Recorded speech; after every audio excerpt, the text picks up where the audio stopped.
Okay, so welcome, y'all. I'm glad you're a part of this. This is our first uh, equipping class that we are digitizing for web, YouTube to share and also to utilize in our discipleship groups and our community groups. So here's the format for the next 4 sessions of this. Selena and I, we've been married this summer, 24 years in June. Just seems like yesterday, right, honey? So we have learned a lot from our mistakes, from falling on our face, and then from getting back up, saying we're sorry, getting in the Word, praying, confessing, repenting. And so that's really the predominant thing you're going to do in your marriage. And really, as little ones come along, this is the venue for you leading them to. So I want to read a verse. Selena came up with the title of this series. We called it when we taught it, was it 2 years ago? 5-on-1 series. And it's from 1 Thessalonians chapter 5. It's through verse 11. Here's what it says. For God did not appoint us to wrath, but to obtain salvation through our Lord Jesus Christ, who died for us so that whether we are awake or asleep, whether we are alive or whether we are dead, we may live together with him. And here's the verse 11, that's the platform. Therefore, because of these things, because Jesus died for you and your children, because Jesus desires you to be with him, because he's always with you, therefore, encourage one another and build each other up as you are already doing. Paul is almost acting like a good parent to the church in Thessalonica and saying, and I know you're doing this, I want you to continue to do that. Like that's, we find us saying that to our kids, right? Like, I know you're saying thank you, just you need to say thank you more. I know that you're doing your chores, but let's make sure we work on that. So a few bullet points for you, Christian, who is married and who may be a parent. God didn't make us for wrath. He didn't create you for strife and arguing and irritation and getting ticked off with one another. He didn't. God has given us salvation through Jesus. It's not through you being the best mom or dad ever. It's not through you being varsity spouse. It's through Jesus that you have been saved. Apart from him, you have nothing. And so what are we to do with this gift? Encourage, build up. Now, on set today are three guys behind the camera that actually happen to be encouragers. Brian stands out to me that he was with us in Logos way back in the day. He's Mr. Huggy guy. He loves to hug everybody, and he always has a positive word. And I think people understand that encouragement is a real thing, but it's something that you pass by. Like, yeah, you need to encourage. And then you don't encourage. And this is why it damages your relationship. Honey, speak to encouragement. Your thoughts about that value in our marriage with our kids? Yeah, I think, if you have a history of not necessarily accepting compliments or encouragement because it's been something that's, I don't know, been manipulative or not been sincere, it can be hard to say it out loud. Yeah. But everyone loves that, right? And then there's a discernment piece of whether it's flattery, which we've all experienced, which can be manipulative. Yes. But in the setting of marriage and children, children, of course, are so innocent and they can filter everything.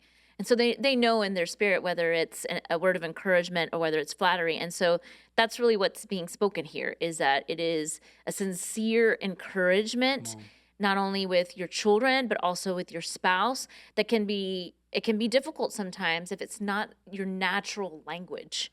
And so it can be sometimes where it comes naturally and flows naturally out of some, and for others it's more difficult, and that's fine and that's fair, but it's something that everyone receives very well. And so because of that, when you're doing it out of a sincere heart, then it flows out of you and then it becomes more natural. So I've seen that in our marriage and then with our kids as well. I love it. So I'm going to grab something you said. You said encouragement is maybe, paraphrasing now, a language you weren't taught to speak. So like if we took our kids and we started living in Mexico tomorrow, you're fully bilingual. I know more Spanish than most white guys. Our kids know some, but we're not bilingual. Right. So we'd have to learn that language. And I think that's a super good point, that if you don't know the language of encouragement, then freaking start learning it. Stop saying it's something you should do later. Prioritize this because it is a superpower. Okay, so here's the 4 topics we're going to hit. First one today, tone and volume teaching. Then the practicum is going to be do-overs and hug it out. Okay, that you'll like that.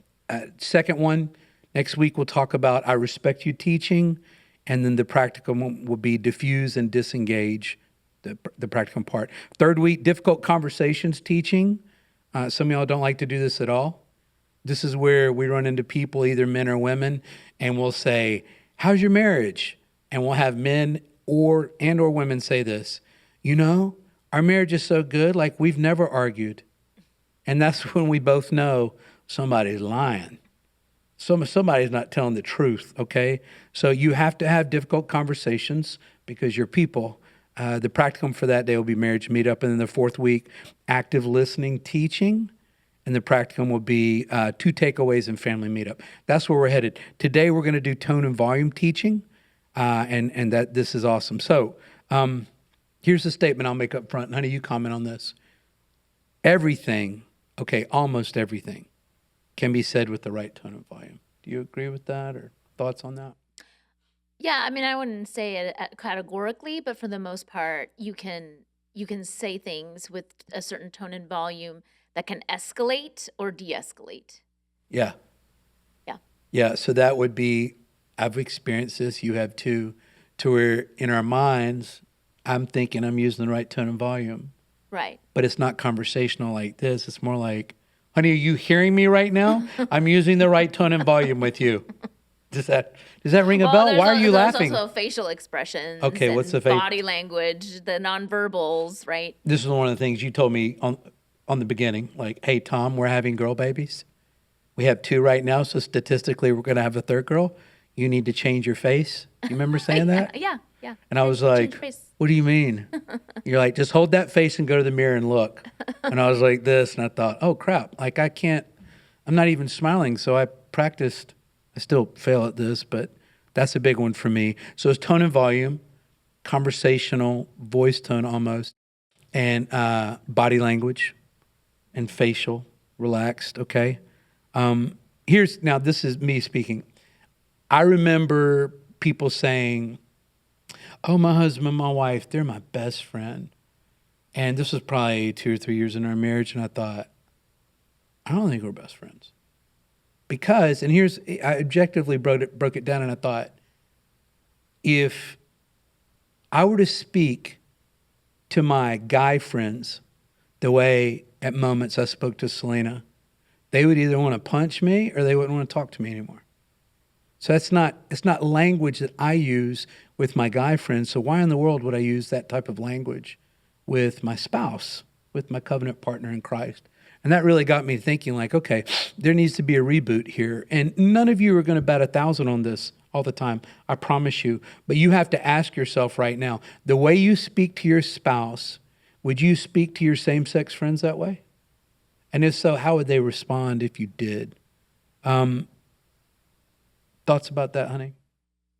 Yeah, I mean, that's a good reflection on both sides that in terms of family, you give yourself dispensation because they love you, right? And so you can be more real and hopefully, right, you're not being fake, but you're being more real. So then in letting those defenses down, then some of your insecurities or your fears start welling up. And so then that's kind of what the overflow of the heart, right? The mouth speaks. And so then that's what comes out in your family. And for the most part, we all hate that. And so that's where you have to start regulating how you do that. And of course, it's all your background and, maybe you've had trauma or whether you had an amazing experience growing up, then it all comes flowing out of you. And then you have to realize with the other partner, does that make sense to them? Like, are you holding a space for them to where it translates and they feel loved and they feel like that's your best friend and that's your partner? And then with children as well, then it comes, of course, in age appropriate levels of when they're little, you get down on their level and you look at them eye to eye. You don't tower over them because that's just, they're not going to listen to anything you say because You're it's amazing at intimidating. that, by the way. Selena's like a kid whisperer that you speak little kid language. Yeah, I think, well, it helps to be a teacher. But then And so then you're not doing that anymore, where you're patronizing them when they're 13 and you're speaking baby language to them. That's not age appropriate anymore. And so I think there's a lot having to do with holding space for the other person. And so I think in our counseling, it's been to like, am I giving love the way you receive love and the way you want to be loved? Or am I just giving you what I want and how I was raised, or this is what and coming up with excuses of like, this is how other people receive it, so why can't you? And so you have to hold that space for that person. Ooh, hold that space. I mean, coming into that space that they need. That's what you're saying. Right. Right. So you're walking into their space like you would walk into their living room. It's their living room. Right? Rather than your living room. They're not coming into your living room. You're walking into their living room and being the love and the care and the words of affirmation or whatever it is that they want and need. And that's hard, right? Like if you haven't, that's never been given to you. If in my situation, there was never a space held for me. It was always someone else's space. And so I became peacemaker, and in peacemaker, I was holding someone else's peace. Wow. I never had peace within myself. So, yeah. That's really good, honey. Yeah. Never heard you say that before. Yeah. You ought to write a book about that. That's really good. Do you remember that counseling session I did? I told you it was like a year and a half, 2 years ago. As a local doctor, Air Force doctor, and his wife, they asked me to go over to their house. And because Selena and I come from both fractured family, Selena came from a family that talked about everything all the time at a high level. And I came from a house that didn't talk about anything until you're ready to explode. Then you talk about it one time and you act like it never happened. So both of us fractured. So I went over to this couple's house to visit with them. They had a marriage issue. They wanted to receive some counseling. So I sat down ready for our type of interaction. And the guys was like, hey, my wife and I just have a disagreement. It's like a homeschool something about this and an issue we have. But honey, I don't want to speak over you. What are your thoughts? And she's like, yeah, thank you. Yeah, I just had this thought and this disagreement. But honey, I want to respect you and love you. And I'm just thinking, what's the disagreement? Like, what's the problem? So the Holy Spirit just kind of put it on my heart in that moment. I asked them, I said, tell me about your parents. And both of them had godly parents. And I think even on the guy's side, both of his parents had godly parents. So he's like third gen. And then the wife has these godly parents. And I think maybe one, if not both, were also. So listen, your background may be more like ours. And there's a tiny percentage of you guys that are more like the doctor and his wife, that y'all come from phenomenal background and care, but most of us don't, okay? So you struggle. And you struggle because you have a history of either violence or abuse in your own family to you, and you kind of bring some of that animosity and anger or vitriol into your relationships. So what we're trying to do is kind of just give you some tools for this. Now, here's, do you remember that? Do you remember that? Yeah, I kind of vaguely remember it, which it seems like an anomaly. Like, Yeah. it didn't make any sense. It It didn't. doesn't completely register. No. And it's something to kind of look at, but at a distance. Yeah. Because it's not your present or what you've experienced.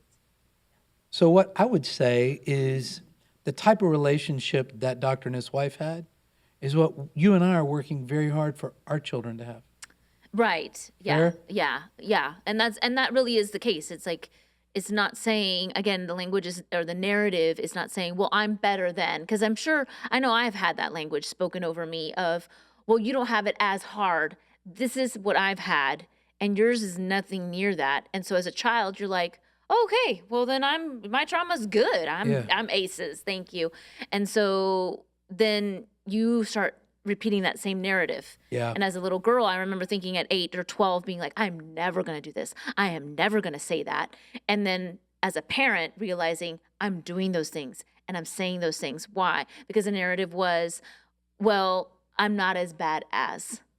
And that's so deadly, because then you bring that into then your marriage, into your parenting, and then you're continuing on these generational traumas Yeah. and the generational curses in regards to a Christian setting. Yes. And so that's what we're trying to do. We're trying to be the parents and the grandparents and, God willing, great grandparents that we never had.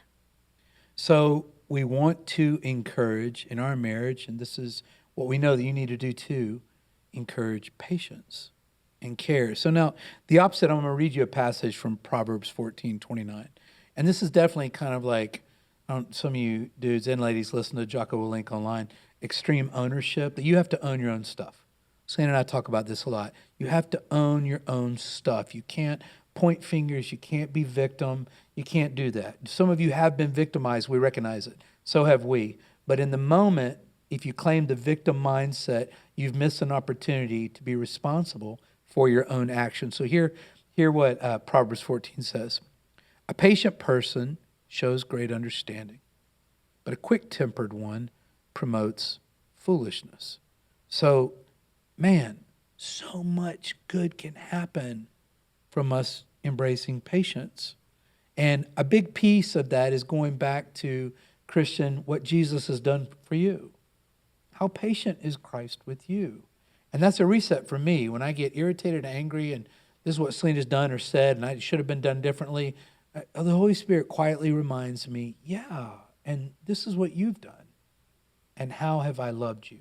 How have I cared for you? The second part, but a quick-tempered person, definitely been me, promotes foolishness. Like, think about a promoter at a club. They want everybody to come in. We have this drink special. We have this band coming in. We're promoting. Your quick temper, my quick temper, is declaring foolishness. Thoughts on those two?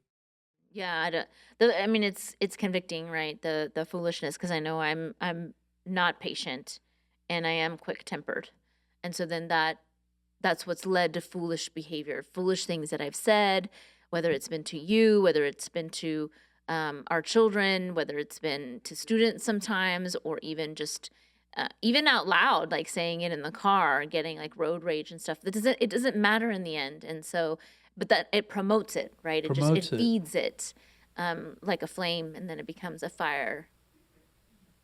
So here, let's clarify just super clearly, HD here, what this verse is saying to you and to me, to Selena and I, to your marriage. Lack of proper tone is impatient. You don't get to say as a person, well, this is just who I am. Did any of y'all, I mean, we had parents that said this. Well, it's just who I am.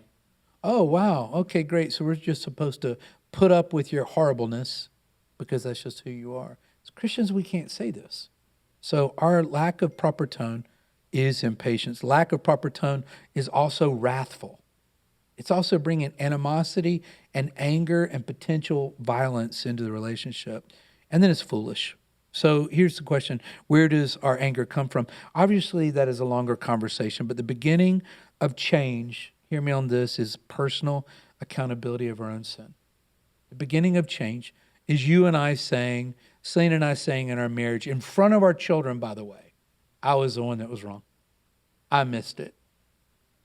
We grew up in homes where none of our parents said they were sorry, or they said it and then just did it again, which I think is, speak about that for a second. When a parent says, I'm sorry, and then just does it, what does that do to a child? Yeah, I mean, that's just a lie. Like, it's just straight up lie. So I mean, again, I think we talked about that in terms of like when you're a child, you don't know where to put these things. Yeah. And so you know that something doesn't sit well with you, but you're a little kid, like the faith of a child. And so you're like grievously optimistic about Wow. a parent that's not going to change their behaviors. And so they can say they're sorry until they're blue in the face, but they're not changing the behaviors. And so that's the part where it is sin. Like, it is, again, a generational curse.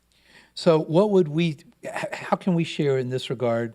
Look, all of us as young parents, you're going to make mistakes. You're going to miss it. I promise you. If you have little bitties right now, you're like, no, you're going to make mistakes. Yeah. You're going to have to apologize to your kids. That's one thing we decided in our early marriage is that our parents never apologized for anything. And so we thought, oh, there's something wrong with that. As adult, we understand that there was wrong things. It was just we were kind of blamed for the wrong things. So we apologized for our kids. We've gone to Carolina, Emma, and Mary and said, both of us have, hey, I am sorry. That was me. Daddy raised his voice, or I was impatient. I wasn't listening to you. What's the result? And you as an educator, a teacher, a mom, just a kid whisperer, which I think you are. What's the result in a kid when parents actually apologize and follow that up with actions? Yeah, I mean that's what we're talking about is for building up, not for tearing down. So you're wanting to build up your kids as well. And so to have your words followed up with actions, even though your kids see you stumbling and failing at it, they see the effort and they see the try and they see that you're fumbling and stumbling towards the cross. And there's something that sits in their. I really do see it in our own kids. Like they do see that that there's integrity there, right? And integrity is what you're doing behind closed doors is the same thing you're doing in front of other people. So whatever is private is public and it's seamless. It's the same. Yeah. And so that's where the kids, they are authentic creatures. Yeah. They crave authenticity. And so then that's where they go with it is, I actually have a dad that will apologize to me. And if they were ever say that out loud to some of their secular kids or even Christian kids, They don't see it. they would be like, my dad doesn't, I've never seen him do that. And also seeing you do it to me and me doing it to you. Yeah, When we've had our family meetings. We apologize to one another in front of our kids. Right. When did we start that? Nobody told us to do that. I think I mean, we just started kind of having like, it sometimes happened out of eruptions. I think it was happened. You need to apologize to be in front of the kids. Right. So sometimes when the eruptions happen, it spills out in front of the kids. And then that's where I was mortified because I know I saw the faces of me at different ages in our girls. And that was like, I can't be that 8-year-old, that 12-year-old that would say, I'm never going to say that and I'm never going to do that. And I'm doing the same thing at, 28 and 32.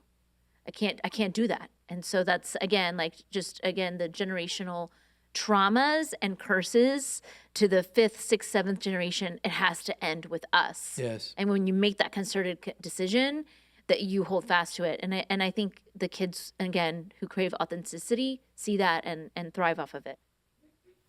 We really have, that comes back to just, I don't think we knew half the issues we really had personally from our history until we started getting into counseling. I mean, probably both of us thought, well, we're here for our spouse. They obviously need it more than me. And then we realize it's very drag them into the room. It's very much a cathartic experience that you walk out and go, crap, I haven't even thought about that insight that the counselor brought today or that my spouse brought today.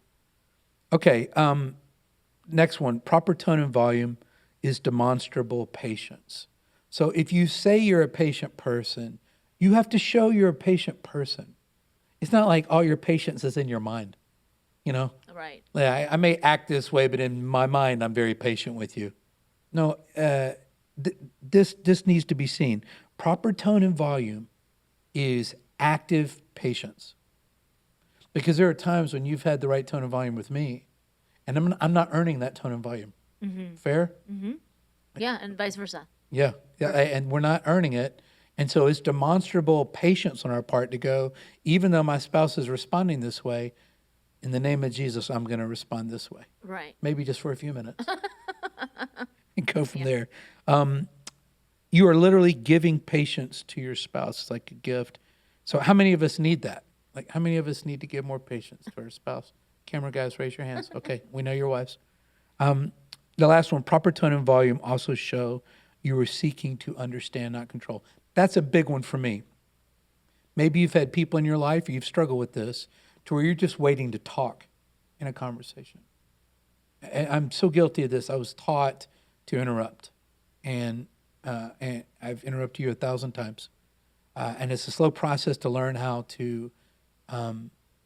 Selena told me with our girls once, just ask more questions. And I thought, it's got to be deeper than that. It's just a good A-B switch when you're seeking to be patient. Just ask more questions, make less statements. right? Expound on that just for a minute.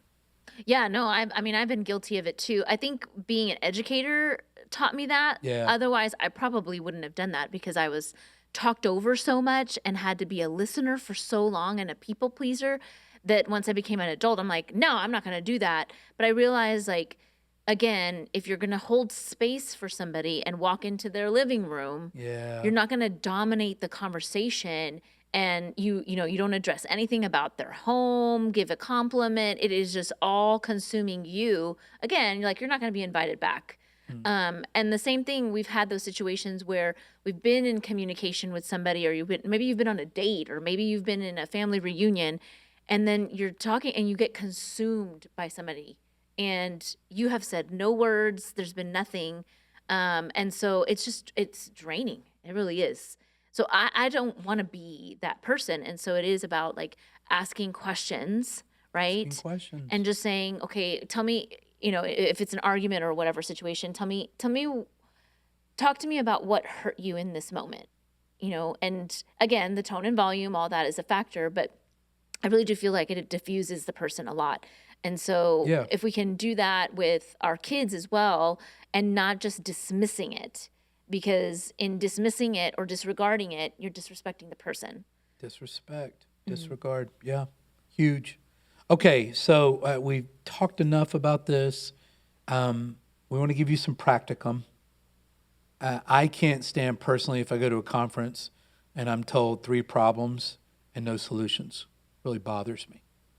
Even with our staff, and now I've started to do this with our kids. Don't bring me a problem and not a potential solution. Don't bring me a monkey on my back. So we want to give you some practicums. There are one of these. Actually, these are really fun. Next week's a little heavier, but do-overs and hug-it-outs. I'll talk about the do-overs. You talk about the hug-it-outs? Okay. So do-over. I can't remember. I think we came up this with ourselves. We did it early on in our marriage. Yeah, and like so it was like year one, because year one was a doozy. we didn't do do-overs our first year. We did. I mean, the first one was with the kids. The do-overs? Yeah. I remember doing do-overs, but it was kind of sparse in our first years of marriage. Really? Okay, you have a better memory than me. The one that stands out to me is with the children. Yeah. Which I think everybody can Yeah, understand that. yeah. So whether you're a husband or wife, dad or mom, there have been days when you're gone and, you're working, you're at a conference or whatever, and you're not dealing with the little people. And then there's the husband or wife at home, and you're dealing with the little people, and it's a whole different scenario. Because 2-year-olds aren't reasonable, and 3-year-olds are just thinking about the 5 seconds behind them and the 5 seconds in front of them. So it was one of those days that I came home after having meetings all day with adults and office time working on my sermon by myself, that I come in the garage. Starbucks. I think I may have had a Starbucks that day. Treated myself to a little contemplative thought on the way home while listening to Bob Marley. So that was my day. And so I come back in and I open the door. And we had a 6, a 3, and a newborn. Yeah, and it was a little crazy. And there was something on the floor, and one kid was crying, and maybe I could smell a dirty diaper or whatever. And my response to you after analyzing the situation was like, why haven't these things been done? Fire starter. Yeah, and that's when Selena looked at me like, R.I.P. Tom. oh, holy cow, yeah. In the eyes of the angel, that I was going to die. And I looked at Selena and said, can we have a do-over? And Selena looked at me with those eyes like, yeah, we better have a do-over. And so I literally walked all the way out of the kitchen. Into the garage. Shut the door, Where it was reset, safer. said, Jesus, take the wheel. And then I walked back into the kitchen and said, hey, honey, how's your day going? What can I do to help you? Right? Something like that. Yeah. Something to that end. And then I did the things and we helped. And it just diffused the Yes. situation. I handed you the child with the dirty diaper while Yeah. I could take care of the 6-year-old who I couldn't find and the 3-year-old who was screaming. Yeah. Yeah. Yeah, that's a whole lot. So here's what you do with do-overs. It's an opportunity to be a little bit self-deprecating when you're the one that's crossed the line. And we've done do-overs over the phone, in person. We've done them as quick as like 2 minutes. Like one of us will say something and that person will be like, can we do a do-over? Yeah, where do you want to start that? just from when I met you right after that meeting, and we start over right there. It's an opportunity for the person that missed it to self-deprecate and say things like, "How are you doing?" and "Look how beautiful you are," and "The sun is shining behind you," whatever, to make the matter light and to reschedule or refocus the moment. Does that get do-overs? Yeah, They yeah. really have It helped really quite a is bit. more for diffusing in the situation, and you can circle back to it if it's a deeper situation. But sometimes it is just topical. It's not any deeper than like you just said the You wrong missed it. thing at the Yeah. wrong You time, and offended. so and it doesn't have to go any deeper than that. But sometimes it does go deeper. And so then you can, schedule that for another time, and we'll cover that in different sessions. That's week 3. We'll But talk yeah, about this that. is just to make sure that that grenade moment, Yeah. put the pin back in. That's good. I like that visual, honey. Thank you for that. Now, the second one is hug it outs. Explain the concept of hug it outs. Yeah, so I think the disclaimer on hug it outs would be if you're not a physical touch person, that you've had any type of trauma or abuse or background, this may not be your thing, but you can curate it the way it makes sense for you. And so it is statistically proven, scientifically proven that physical touch, especially with children that are growing in their like cognitive functions and all that from 0 to 5, but also in adults that like heavy hugging or pressure that's safe, right? That's always the important word. It will lower blood pressure and lower your BPMs. And so, in these moments where it's been heightened for whatever reason, a lot of the times the do-overs and the hug it outs go together, and that's why we kind of clustered it the way we did together. Is can we do a do-over in that situation with you coming and saying like, wow, this is, there's a lot going on here. Why didn't this get done? When I'm so pressurized going through postpartum and all that kind of stuff, it cuts much deeper than maybe it would another day. And so to do a do-over helped reset that. And then the hug it out, I think, is what soothed my heart and my hurt feelings in that situation. And so we do like a very warm, like solid embrace. Although in the moment I am going to be stiff and I'm going to be rigid and I'm going to give off the energy of like, don't touch me. That goes both ways. Yes. At moments, it just like, you're called to hug it out, but inside, your You're just 5-year-old like, kicks yeah. in. Oh, And I'm like, yeah, you didn't give me my ice cream, and so I'm gonna be stiff and I'm gonna be rigid. And so we do that, and then there's some levity in that, which you're good at, of like laughing or saying something, and then it just kind of allows there to be kind of letting all of our armor down for a moment. And then, and again, it depends on the situation. It could be a little bit deeper than that, and you may have to revisit it, or it could have just been a one-off, and then it's done. Like it does not have to turn into a World War III in that moment. And then we've done it with our girls as well, like getting down to their level, apologizing, saying, you know what, can mom redo that? Can I do a do-over? And so we would make it into a game, like and like kind of rewind and press the rewind button. What I should have done, and then I hug it out with them. And of course, they're not as jaded as we are, and so there's so much more forgiveness and Yeah. again the ultimate optimists in them. And then backing it up with an apology, and then Yes. and if there's consequences for their behaviors, there's consequences. But in that moment, I am taking ownership in Yes. that hug it out. And again, the physical touch has to be in a safe space. That is a leadership piece. We'll talk about it more next week, but you cannot say you have a great parent dynamic and a horrible marriage dynamic. You can't. Some of y'all are already going to argue with me in your mind. I'm just telling you, in 20 years, we've never seen it. That if you have a broken marriage dynamic, and of course that takes two. I'm not saying some of you have been horribly wronged by your spouse and you're an amazing parent. I'm saying when both are preferential and both husband and wife are looking to always have their agenda, you cannot say in that situation that you're great parents because you're not taking care of those kids' parent. You're taking care of yourself. So, yeah, I guess to bring it all together, the do-over, the do-overs brings more levity to the situation. The hug it out is more of an opportunity to connect for a minute and giving you a space where you can move past it. If you have bitter and anger, that's a whole nother conversation. but it's you have the ability right there when that person says you want to hug it out. A lot of times that's the perp, and they're saying, when I'm saying you want to hug it out, you're saying Right. you want to hug it out. We're the ones that have offended, and so we're giving our spouse the opportunity to say, I forgive you, let's move forward. Anything else to add No, I think to that's today's good. discussion? Yeah, that's good. Okay. I'm Tom, this is Selena, and love is your calling.